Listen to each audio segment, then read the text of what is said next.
तो फिर देहरादून में आपने बिजनेस शिफ्ट करने का कैसे सोचा? एक रीजन नहीं हो सकता है एज्योर आने का।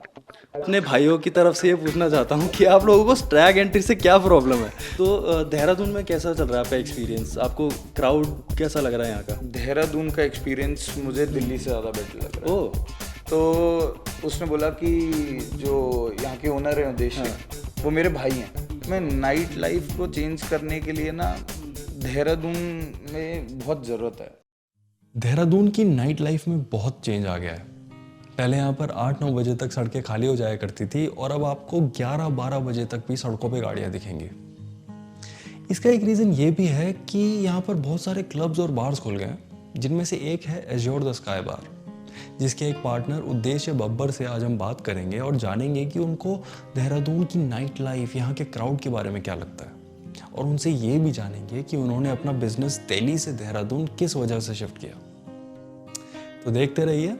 मेरा नाम है अक्षय तोपवाल और अपनी दुकान का शटर खोल देते हैं और आपका स्वागत करते हैं देहरादून के पहले इकलौते और अपने पॉडकास्ट में, टेक 3 पॉडकास्ट में।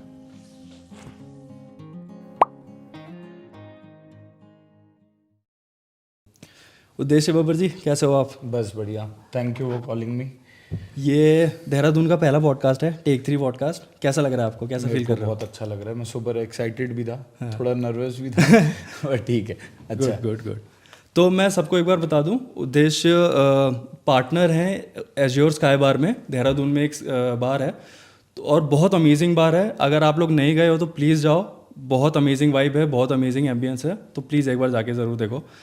तो आप अपने बारे में प्लीज़ कुछ बताओ। आप इस इंडस्ट्री में कब से हैं? आप क्या किस किस बार में पार्टनर रह चुके हैं? मैं दिल्ली से हूँ। हाँ, दिल्ली आपको पता है, दिल वालों की। बिल्कुल बिल्कुल। I started my career when I was 20।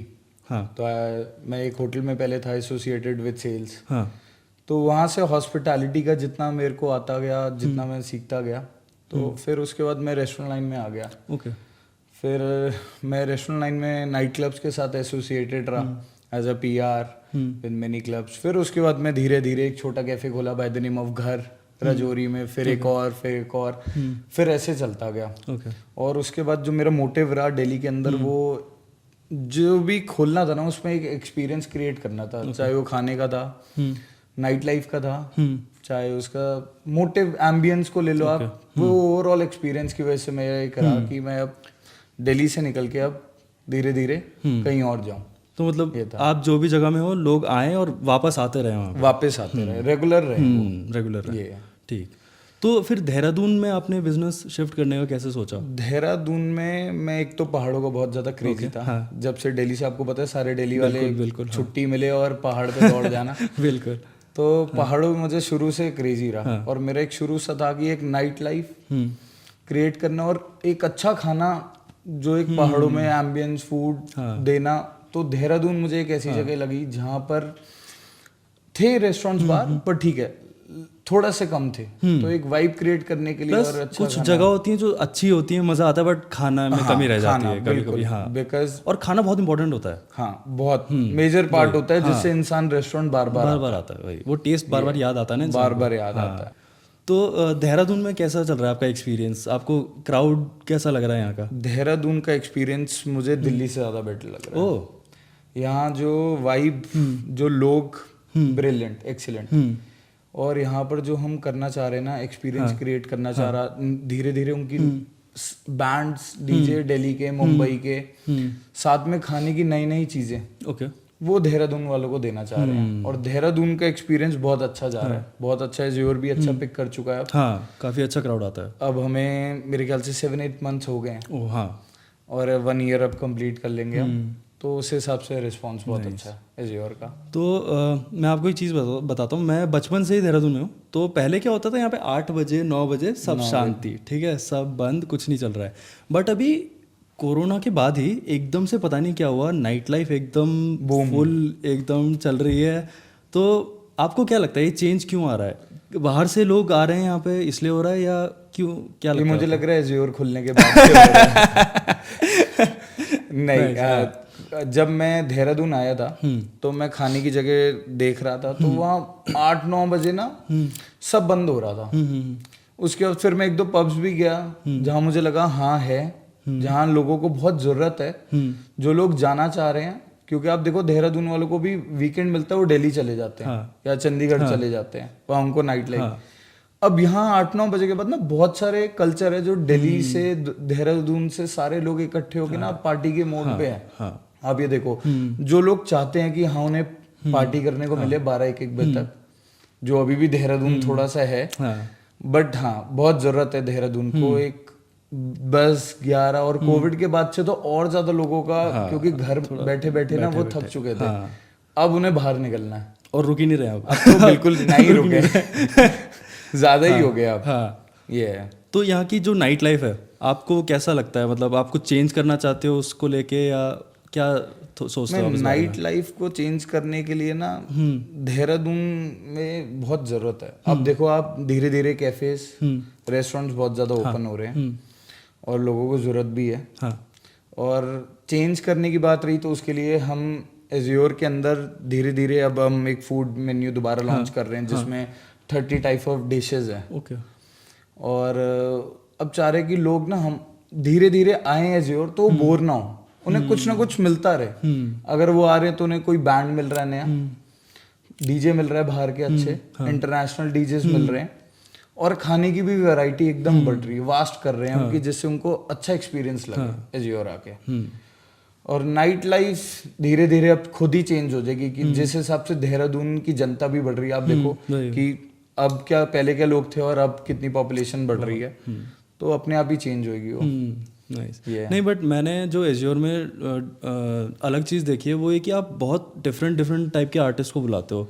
काफ़ी इंटरनेशनल आर्टिस्ट आ रहे हैं और दिल्ली मुंबई से आ रहे हैं, और प्लस आपकी पार्टी भी अलग ही रहती है। मैं देखा था एक वीडियो में वो बंदूक लेके वो क्या बोलते हैं उसको, कौन सी बंदूक है? पायरोगन। वो सब चल रहा है, तो काफ़ी मतलब पार्टी काफ़ी अच्छी रहती है जो। हम ना इनोवेशंस करते रहते हैं अपने साथ भी, रेस्टोरेंट के साथ भी। ये कोल्ड पायरोगन, मास्क, ये हमारा ना दिल्ली से चीजें इसलिए लेके आ रहे हैं कि जो बर्थडे भी अगर बनाने आ रहा है ना उससे स्पेशल फील हो यहाँ आके, कि उसको लगे हाँ यार ये बहुत अमेजिंग है, ये जगह अमेजिंग है, ये हमें स्पेशल फील करा रहे हैं। मतलब आप देखो हमारे यहाँ जब लोग आते हैं ना तो हमने एक केक टेबल हमने लॉन्च की जिसमें वो केक आर्टिफिशियल बना हुआ है, लाइट वाला, उसके ऊपर लोग केक रखते हैं जो लिखा हुआ है, तो उससे क्या होता है अट्रैक्टिव। अब देखो कोई केक काट रहा है बाकियों को नहीं पता चलता, अब जब वो केक टेबल रखते हैं, शार जलाते हैं ना, तो सारे विश करने आ जाते हैं उनको, तो उसको स्पेशल फील और हो जाता है। ये मोटिव है हमारा, लोगों को और कैसे हम स्पेशल फील कराएं। तो अच्छा एक चीज़ मुझे आपसे पूछनी थी, मतलब मेरे को कंप्लेन है आप लोगों से, आपकी इंडस्ट्री से और सारे बार्स क्लब से, क्या कि मैं सारे सिंगल अपने भाइयों की तरफ से ये पूछना चाहता हूँ कि आप लोगों को स्ट्रैग एंट्री से क्या प्रॉब्लम है? हम कहाँ जाए? अब आपको चाहिए कि हम लड़कियों के साथ आए, लेकिन हम लड़कियों से मिलने ही तो हम अंदर जा रहे हैं। अब आप हमको अंदर जाने दोगे, हम लड़कियों से मिलेंगे, फिर हम अगली बार उन्हीं लड़कियों के साथ आएंगे ना। सही बात है। तो प्लीज ये बात हमें, स्टैग एंट्री में हमें कोई प्रॉब्लम नहीं है। हम स्टैग एंट्रीज करते भी हैं, पर एक 7-8 बजे से पहले क्योंकि 7-8 बजे के बाद वो पहले ही अपना कोटा करके आए होते हैं। फिर कोटा हमारे यहाँ पूरा करते हैं, फिर उन भाइयों को ले जाने के लिए ना पूरी ताकत लगानी पड़ जाती है, क्योंकि उसके बाद देखिए कई तो पार्टी मोड से आते हैं, कई अपना एंजॉय करते हैं, बहुत सारे डिसेंट भी आते हैं स्टैग्स जो अपना पार्टी मोड में रहते हैं, जो पार्टी कर रहे होते हैं, जिन्हें कोई लेना देना नहीं। अगर किसी से बात भी कर रहे हैं तो हमें भी करो। कई लोग आते हैं खुराफात, बिल्कुल वो खुद तो करते ही हैं, बाकियों को भी कर देते हैं, तो उसका मोटिव ये रहता है किसी पब का ना, देखिए स्टैग से कोई प्रॉब्लम नहीं होती। कई बहुत अच्छे स्टैग्स होते हैं जो रेगुलर हो जाते हैं, कई स्टैग्स ऐसे आ जाते हैं जिन्हें पूरे पब को ना ताकत लगानी पड़ जाती है, उस चक्कर में आधा पब भी खाली हो जाता है। तो ये है, बट हाँ नहीं ऐसा नहीं है कि स्टैग्स एज्योर मना कर देता है या कोई भी पब मना कर देता है, बट हाँ एक सर्टेन टाइम लिमिट हमने लिया हुआ है, and we don't charge any cover charges, जैसे हमारा ऐसा कोई मोटिव नहीं रहता। जब बहुत ज्यादा स्पेशल इवेंट्स रहते हैं ना, आर्टिस्ट बुला रहे हैं, तभी हम थोड़ा बहुत कवर चार्ज है, उससे पहले कोई हमारे यहाँ कोई कवर चार्ज नहीं है, चाहे वो स्टैग्स हो, कपल्स हो, फैमिली हो, कुछ भी ऐसा नहीं है। ये है। तो भाइयों जल्दी चले जाओ, कोई दिक्कत नहीं है, स्टैग टाइम से आओ, कोई दिक्कत नहीं है, सब चलता है। ठीक है। एक्चुअली क्या है कि हम धीरे धीरे ना जो एज्योर को हमने क्रिएट किया है, मेरी टीम जो है ना वो बहुत ज्यादा अलग अलग स्टेट से आई हुई है। ओके तो हर स्टेट के ना हम कभी भी, हमारे यहाँ एक प्लस पॉइंट क्या है कि जैसे बारटेंडर है, कोई हैदराबाद से है, कोई कहीं से है, तो हमारे यहाँ कोई आ भी जाए ना टूरिस्ट तो उसे बड़ा अच्छा लग जाता है, क्योंकि कोई ना कोई उसे मिल ही जाता है उस स्टेट का। और एज्योर इसी चीज के लिए फेमस हो रहा है कि एक तो खाना प्लस बहुत सारे रीजंस हैं एज्योर आने के। पहला तो ये है कि सर्विस, एम्बियंस, फूड, और जो हम उसको धीरे धीरे ले जा रहे हैं एज्योर को कुछ ना कुछ नया करने के लिए, तो हम चाहते हैं कि एज्योर रेगुलर किसी के लिए बनता जाए। ये है। नहीं तो आपने बहुत सारी पार्टीज़ देखी होंगी, आप बहुत सारी पार्टीज़ में रहे हो, कुछ फनी मोमेंट्स बताओगे पार्टी में जो आपके फ्रेंड्स या फिर आपने कुछ ऑब्जर्व किया हो दूसरे लोगों को, दूसरे ग्रुप फनी मोमेंट्स यार बहुत सारे रहते हैं हमारे साथ। अभी थोड़े दिन पहले ही हमारे यहाँ कोई गेस्ट आया होगा, तो बाई चांस की बात है, I was on the get only, तो उसने बोला कि जो यहाँ के ओनर है उद्देश्य, वो मेरे भाई हैं, तो एक तो मुझे ऊपर जाने दो और वीआईपी टेबल दे देना। मैं साथ खड़ा हुआ था, मैंने कहा भाई ये उद्देश्य, कह रहा हाँ मेरा भाई है बचपन का, छोटा भाई है मेरा। मैंने कहा देखो मैं ही उद्देश्य हूँ। मैं जानता नहीं, बहुत सारे आते हैं यहाँ जो नाम ले लेते हैं, बहुत सारे रहते हैं यार हमारे यहाँ ना, कि एक बार गेट टुगेदर हुई थी कपल्स की, ठीक है, तो वो गेट टुगेदर में क्या हुआ, सारे कपल्स निकल गए और वो बच्चा पीछे सोफे पे ना मोबाइल पे लगा हुआ था। अच्छा। और हम अपना काम कर रहे थे, तो लड़के ने पूछा पापा कहाँ है, उसने वहां इशारा कर दिया। तो हमारा रेस्टोरेंट खाली हो गया, वो बच्चा वहीं रह गया। तो हम ढूंढ रहे कि पेरेंट्स कहाँ गए, भूल गए बच्चा अपना मोबाइल में है। वो इतना कंफर्टेबल था कि वो बताने को नहीं रेडी। फिर थोड़ी देर बाद उसी के मोबाइल से उसके पेरेंट्स को कॉल किया और उसके छोटी बहन लेने आई और वो वहीं बैठी रही। और हम सोच रहे कि यार कि बच्चा भी पार्टी मोड में आया हुआ था, वो अपने मोबाइल पे ही लगा रहा। उसके बाद वो गया और मेरे ख्याल से हम कॉल ना करते तो बच्चा हमारे पास ही रहता वो। ये सब है। तो एज्योर में कंफर्ट भी है, इतना कंफर्ट है कि बच्चा पेरेंट्स वहीं पेरेंट्स भी छोड़ के चले गए और बच्चा भी मस्त कंफर्ट में। ये है। तो पार्टीज में आपने एक चीज़ देखी होगी, अलग अलग टाइप के ग्रुप आते हैं, मतलब एक होता है जो 4 लड़के आ रहे हैं, वो सॉर्टेड है, उन्हें कुछ नहीं चाहिए। एक आ रहा है 4 लड़कों का ग्रुप, जो जिनको वहाँ लड़कियों से बात करनी है लेकिन कर नहीं पाते, मेरे जैसे। अच्छा आप भी नहीं कर पाते? नहीं मैं नहीं कर पाता।